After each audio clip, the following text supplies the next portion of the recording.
So let us start this broadcast with the details that are emerging in the Taiwanese Strait conflict, where at the very outset of this year, tensions have broken out between China and Taiwan after the Chinese President Xi Jinping sparked an uproar over his reunification remark.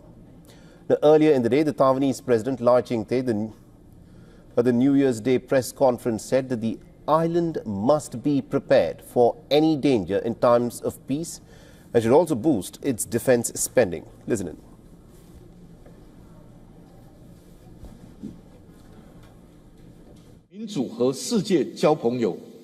Being friends with the world through democracy is a way to ensure stability and peace. The safer Taiwan is, the safer the world will be. The stronger Taiwan is, the more solid the world's democratic defense line will be. Democracies should unite to jointly resolve the Russia-Ukraine war and conflicts between Israel and Gaza, and safeguard the security of Taiwan Strait and Indo-Pacific.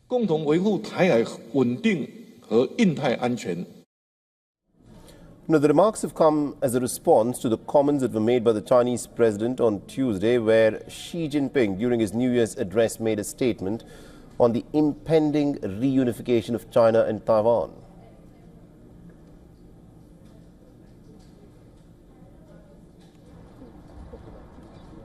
The people on both sides of the Taiwan Strait are one family.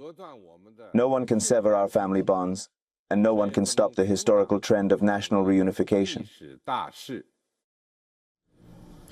Although Taiwan, remember, is an autonomously governed island, Beijing views the island as a renegade part of its own territory. Time and again, China has not ruled out the possibility of the use of force to establish control over Taiwan.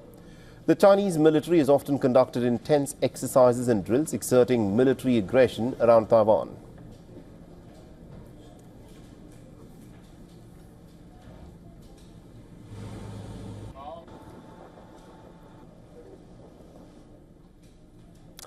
And to give us more perspective on this, we are joined by Mr. Ross Darrell Feingold, who is a political analyst. He's joining us live from Taiwan. Mr. Feingold, thank you very much indeed, sir, for taking time out and speaking to us here on WION. And let me ask your assessment about this statement made by Xi Jinping. It's not the first time that he's made a statement like this. It won't be the last one.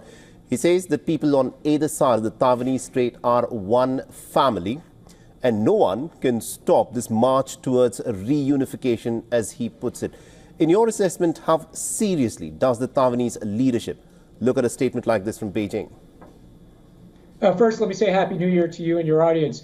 These kinds of statements from China are pretty standard stuff when it comes to cross-strait relations. They've said these things before. They've said that the two sides are one family. They've said that they want to peacefully reunify, and they've also said that they don't renounce the use of force. So these things are very standard. So to be very frank, most people here in Taiwan don't pay attention to statements by Chinese government officials about the relationship between China and Taiwan, because they've heard it all before. Of course, the government or the military or the national security personnel here in Taiwan, of course, they will pay close attention to these kinds of speeches by Xi Jinping and try to decipher, is there anything new? Is there anything different? But generally speaking, the public here, it feels like we've heard it all before, and the public is just not going to let a speech on New Year's Eve day interrupt New Year's Eve festivities here. Right, interesting.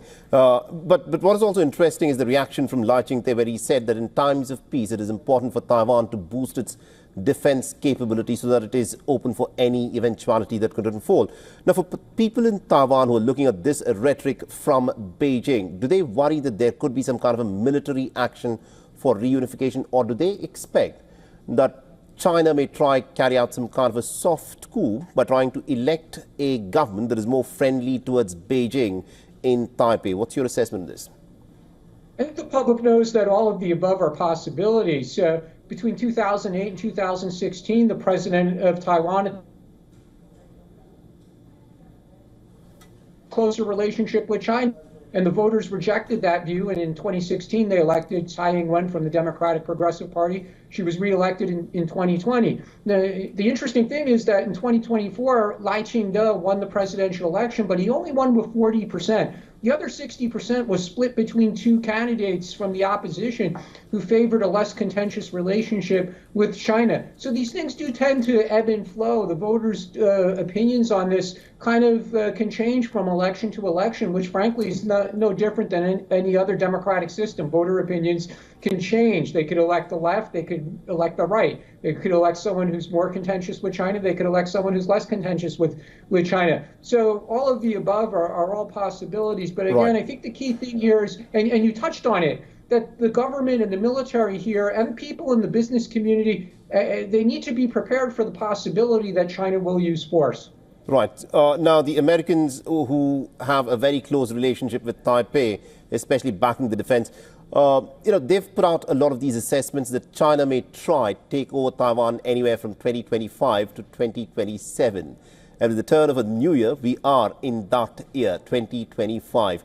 How does this play on the minds of the people within Taiwan, considering that the United States of America has a change of guard there? Donald Trump is not a president who may perhaps go on a limb to protect another bit of a territory to retain its autonomy. America is already embroiled in Ukraine and also in the Gaza Strip. Do you think at this moment Taiwan is a little bit more vulnerable than what it would have been previously?